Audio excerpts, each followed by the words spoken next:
கண் கண்ட தெய்வமே கலியுக வரதனே ஆறுமுகமான குரு அறிந்திட்டேன் உன் மகிமை. இக்கணமே வருவாய் என் ஸ்கந்த குருவே, நீ என்னை காத்திடவே எனக்கு நீ அருளிடவே.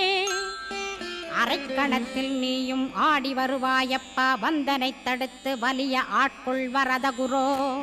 அன்பு தெய்வமே ஆறுமுகமானவனே சுப்பிரமணியனே சோகம் அகற்றிடுவாய்.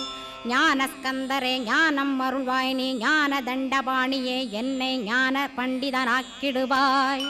அகந்தையலாம் அழித்து அன்பினை ஊட்டிடுவாய், அன்புமயமாக்கி ஆள்கொள்ளுவையப்பா. அன்பை என் உள்ளத்தில் அசைவின்று நிறுத்திவிடு, அன்பையே கண்ணாக ஆக்கி காத்திடுவாய். உள்ளும் புறமும் உன்னருளாம் அன்பையே உறுதியாக நானும் பற்றிட உவந்திடுவாய். எல்லை இல்லாத அன்பே இறைவழி என்றாய் நீ, அங்கிங்கன